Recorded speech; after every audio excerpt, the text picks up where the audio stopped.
Okay.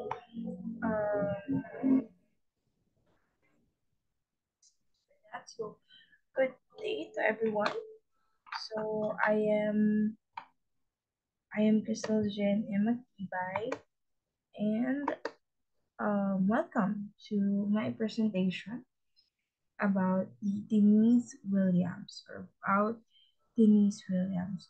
So um yes, welcome to my podcast, and I will tell you some of the life experiences of Denise Williams, who is an American author and American um American writer who is very famous in his country. So anyways, let's start. Okay. So for the introduction, his craftsmanship and vision marked Denise Williams as one of the most talented playwrights in contemporary theater. His dramas, including The Glass Menagerie, Streetcar Named Desire, Summer and Smoke, and Cat on a Hot Tin Roof are among the most acclaimed dramas ever performed on Broadway. So these are some of his works, and these are some of his famous works during his time. Actually, these works of his was really famous, and parang ano siya parang naging sobrang sikat siya dun sa kanilang or sa panahon niya at sa country niya. So anyways, I will be tackling this later. Briefly pa po, ayun. So next is family. Okay. Williams was born Thomas Lanier Williams in Columbus, Mississippi on March 26, 1911, to Cornelius Coffin Williams and Edwina Dakin Williams. So his father was an aggressive traveling salesman, and his mother was the puritanical daughter of an episcopal rector. Williams had an older sister, Rose, and a younger brother, Walter Dakin. Williams once wrote concerning his parents' relationship. It was just a wrong marriage. He clearly portrayed the familiar conflict in his art. So, dito kasi, um, yung kanyang family kasi is hindi ganun kaganda. Yung parang hindi maayos, hindi sobrang ayos ng kanyang pamilya. Not the typical perfect family, ano. Pero kasi, ang pamilya kasi niya is, yung father niya, parang his father never treated his mother correctly. Parang sinasaktan, gano'n. Yeah, just like from the definition, medyo may pagka-aggressive itong kanyang father. Siguro medyo nandun yung jealousy. And then, yeah. And tinawag niya yung relationship yung marriage ng kanyang parents as it was just a wrong marriage. Kasi nga parang bata pa lang kasi siya, nakikita na niya na yung marriage ng kanyang parents is not so good.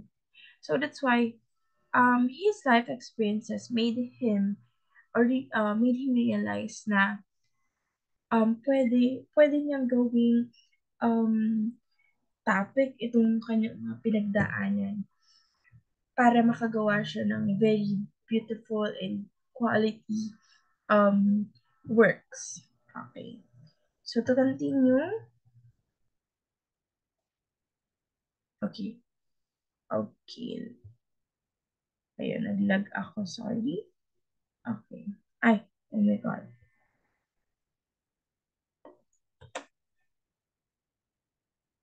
Wait a minute.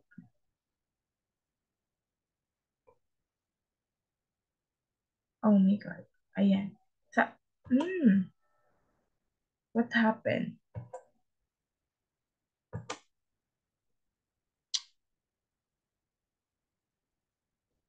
Okay. I. So child. I. Sorry, sorry. Sorry for that. Okay. Works. So Let's jump. Let's jump. Sorry. To Timmy's work. I don't know what happened. Wait, let me just fix this one. Okay. Okay. So his works, for example, the character Amanda Wingfield in The Glass Menagerie is modeled after William's mother, and Big Daddy in God on a Hot Tin Roof represents his father. So Williams was raised almost and entirely by his mother while his father traveled. She was overprotective of her son, especially after he contracted diphtheria when he was 5. So the family later moved to St. Louis, Missouri. So just like what I have mentioned a while ago, yung kanyang mga life experiences, ginawa niya itong inspiration. Ginawa niyang concept sa ilan sa kanyang mga sumikat na istorya. Katulad nga ni Amanda Winfield sa Glass Menagerie, kinuha niya yung concept o yung character niya sa kanyang ina. At yung Big Daddy naman sa Cat on a Hot Tin Roof, parang nagre-represent naman yun as image ng kanyang ama na medyo aggressive. Okay. So next one is childhood. So as a boy, Williams would make up and tell stories. So many of them scary. And in the fall of 1929, Williams enrolled at the University of Missouri to study journalism. His father, angry that Hazel Kramer, William's childhood sweetheart, had also enrolled there. Threatened to withdraw him, the romance soon ended and Williams, deeply depressed, dropped out of school. So parang um yung kanyang ama ay parang tumututol sa relasyon nila ng kanyang childhood sweetheart na si Hazel Kramer.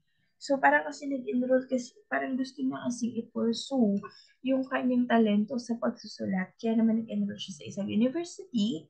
Kaya lang nag-enroll din doon ang kanyang sweetheart na kung saan ito ay kinagalit ng kanyang ama. At itong kanyang ama naman ay parang gumawa ng solusyon. Pinaghiwalay sila. That's why, hindi lang tagal yung kanilang relasyon, ano, at naghiwalay din sila.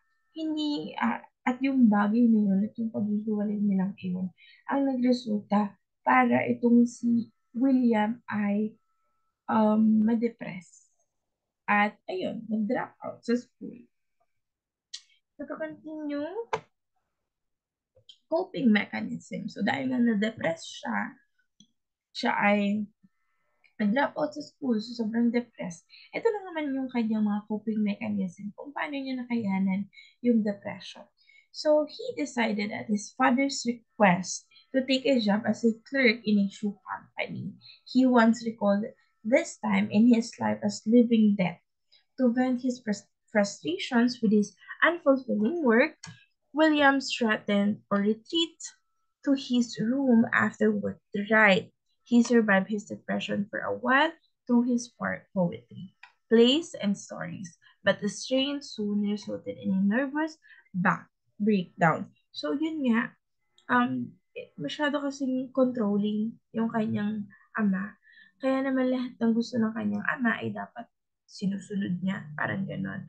So, si etong si William, ay sa sobrang pagka-depressed niya, parang sunod-sunod na lang kasi siya. So, parang siyang nabubuhay na patay. The Living Dead. Na parang, buhay siya, pero ito tinatrato siyang parang patay na parang wala rin siyang sariling desisyon, walang sariling pakiramdam, manhid, parang gano'n. So, um, yun nga, yung coping mechanism niya para makayanin niya ang lahat ng depression na kanyang dinanas ay ang pagsusulat, paggawa, pag-imbento ng mga bagong literary works na kung saan ay dun siya talaga nag-enjoy. Okay, okay. So he socialized. So the family sent him to Memphis to recuperate. It was here that he joined a local theater group. When he returned to St. Louis, he began socializing with a group of poets at Washington University. One of these poets, Clark Niels McBurney, introduced Williams to Hart Crane's poetry. Crane soon became his idol. Williams decided to return to college in 1937, this time at the University of Iowa. So, di ba nga kasi nandun yung will niya, yung pangarap niya na maging poet. That's why tinuloy-tuloy pa rin niya. And then nakilala niya, may mga nakilala siyang iba't ibang tao na tumulong sa kanya because natuto nga siyang makipag-socialize unlike before na palasunod lang siya sa kanyang ama. So ngayon, itong panahon na ito, natuto siyang makipag-socialize at natutunan niya na, na mas gusto niya na i-work out yung kanyang talento sa pagsulat. And then, naisipan din niya na bumalik sa pag-aaral kasi parang sabi niya kailangan niya ulit mag-aral, kailangan niya magtapos, though magiging mahirap, pero, you know, um, ka, um, uh, ginusto pa rin niya na bumalik sa pag-aaral. Okay. Okay, let me just, mhm. Okay, okay, continue. He continued to write an enormous numbers of plays, some of which were performed on campus. In 1938, he graduated from college, but undermining his success was the tragedy of his sister's insanity. The family allowed a prefrontal lobotomy to be performed, and as a result, she spent most of her life in sanitarium. So, yun, nag-continue pa rin siya sa pagsulat ng kanyang mga literary works. But then, um, may nangyaring isang trahedya sa kanilang pamilya, which I will discuss later on. Kung ano yung trahedya na iyon na sinasabi diyan na sobrang naapektuhan ang buhay ng kanyang nag-iisang kapatid na babae. Ayan. So, ayan, sabi diyan nga, um, may nangyaring tragedy sa insanity ng kanyang sister. And then yon parang nag-spend ng most of the time ng sister sa sanitarium, which really, I guess it's cruel. Yes. Okay. Next is new name. Okay. Williams left home when he was 28 to live in New Orleans, where he changed his lifestyle and his name. He gave several reasons for adopting a new name. It was a reaction against his early inferior work, published under his real name. His new name had been a college nickname. He chose the name because his father was from Tunis. The name was unique, and in New Orleans, Williams wrote stories, some of which would become plays and entered a group theater playwriting contest. So, yun, nag-decide siya na magpadagdag ng name. At sa pagpapadagdag ng name niya na ito, napakadaming nangyari sa kanya. Napakadaming mga bagay-bagay na na-add niya at parang unti-unti niya, step by step na nararating yung kanyang mga gusto sa buhay. Okay. finally, he won. So his entry won him $100 and an agent, Audrey Wood, who became a friend and advisor. So during a visit to St. Louis, Williams wrote Battles of Angels, a play that opened in Boston in 1940, but was a disaster and closed after 2 weeks. He revised it, however, and brought it back as Orpheus Descending, a movie version. The Fugitive Kind start Marlon Brando and Anna Magnani. So, yes, there's lots of things that happen to Tanis or Ian Williams. So, isa na nga doon, ayan, parang yung isa sa kanyang mga play, tama? Ayan, parang nag-open sa Boston noong 1940. But was a disaster and closed after 2 weeks. So parang mabilis lang natapos yung kanyang ginawang iyon, parang saglit lang yung kanyang pagiging famous.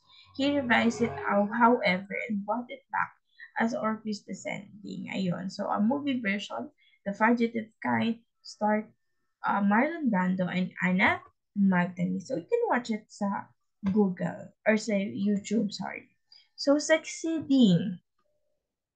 Okay, so in succeeding, his success continued when Audrey Wood got him a screenwriting job for Metro Goldwyn Mayer in Hollywood. So Williams made $250 a week for 6 months, writing scripts for Lana Turner and Margaret O'Brien.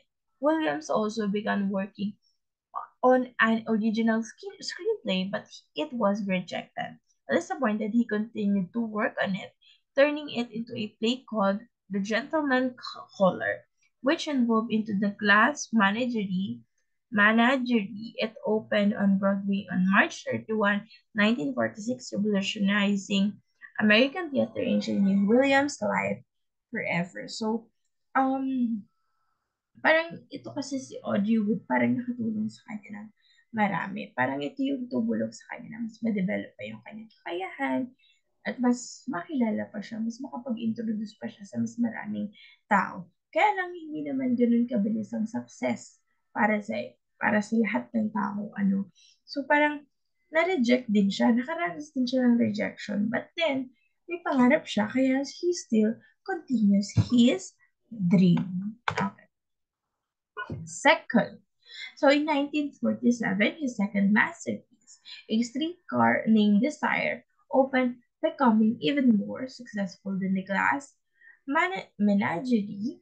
The play whom him has second drama critics award his first Pulitzer Prize during the years following Streetcar, a Williams play opened in Broadway almost every other session. His work also continued to flow from stage to screen. Ayun, parang ito na yung nagiging successful na siya sa kanyang buhay. Parang ang dami na niyang nako-compose na mga works which yung iba ay hindi lang sa play nag exist kumbaga sa screen din, kumbaga sa television din. Hindi lang hanggang screen or hanggang stage play yung kanyang mga sinulat, kundi napa-screen din, So, yun, sunod-sunod na yung success niya, sunod-sunod na yung kanyang um, mga magagandang nangyari sa kanyang buhay. And then, pero, pero with that, hindi naman lahat ng tao ay araw-araw magiging successful. So, darating din sa pagkakataon na may mga tao na babagsak at babagsak din na hindi din magsa-successful. So, hindi naman lahat ay ibibigay sa atin ng Diyos. Hindi naman lahat ng pagkaswerte sa buong mundo ay ibibigay sa atin ng Diyos. Kumbaga, bibigyan niya rin tayo ng aral ng failure na kung saan matututo tayo at may mapupulot tayo na lesson. So, ganun din kay William. He also experienced failure. So, along with success, however, comes failure. In 1948, Summer and Smoke failed in Broadway, but became hugely successful in an off-Broadway. So, revival and made Geraldine Page a star. So the roles the two followed, along with Camino Real, a future in 1953, but revived a classic at Lincoln Center in 1970. Cut on a hot tin roof, winning him his third Drama Critics Award and his second Pulitzer or Peace Descending. So Garden District and Sweet Bird of Youth. Okay. So may mga play siya na hindi nagsasucess sa kung ano yung gusto niya. But then, sa iba pa rin, nag-success. Nag-success kaya lang sa iba. And that's okay. Hindi naman lahat ng gusto natin ay talagang diyan na yun nakalaan eh. Talagang may mga times na ililihis yan ni Lord kung saan niya gustong ilagay. Ang ganun din yung nangyari kay William. So, napakaraming nangyari sa kanya na yun nga, based dyan, may mga work siya na hindi nagiging successful sa stage, pero paglabas ng stage ay nagiging successful. So, iba't iba naman talaga. Okay, so second to the last, experiment. So Williams also continued to experiment with writing other genres. He wrote two novels, The Roman Spring of Mrs. Stone and Moist, and The World of Rigson. Short stories including One Arm and Hard Candy, a book of poetry called In the Winter of Cities, the film Baby Doll, and his autobiography, Memoirs. Okay, so Okay, here kasi parang hindi lang siya nag-explore sa kung ano lang yung ginagawa at yung kung ano lang yung nakasanayan niya. Parang he always put something or put extra at talagang nag-experiment siya kung ano yung magagandang themes kung saan pwede nang i-apply sa kanyang mga works. Okay. Okay, here's the last one. Final. So why final? In the last years of his life, Williams divided his time between his residence in New York and Key West. He also kept an apartment in New Orleans, French Quarter. So in 1981, his Something Cloudy, Something Clear was produced off Broadway to the Jean Cocteau Theater. And the following year, his final play, A House Not Meant to Stand, premiered at the Good Man. So in theater, that was in theater in Chicago. Williams died at his New York apartment in 1983 at the age of 71. So ayun, namatay rin siya. Dahil tagal na nga naman siyang nabubuhay. Namatay rin siya. But before siya namatay, ay nagkaroon siya ng final play which is yung house not meant to stand. Okay. And according dyan, siya naman ay marami nang nagawa before siya mamatay. Siya ay napakarami ng inambag na sa larangan ng literatura or literature. Okay, I guess that's all. But let me show you some of these works. So these are the his works, as you can see. You can check it. Okay. Next one is this one. Was also Thames Williams' work. Okay. And I guess that's all for my podcast and my presentation. So, I guess thank you for listening. And yeah, I am Crystal Jen Matibay. And yeah, I presented Thames Williams, an American writer and poet. And I just want to say thank you sorry for a very dark camera because I don't have a much quality camera. But I will try next time. But I don't know kung kailan. Basta yun po. Salamat po sa pakikinig. And that's all for my presentation. Thank you.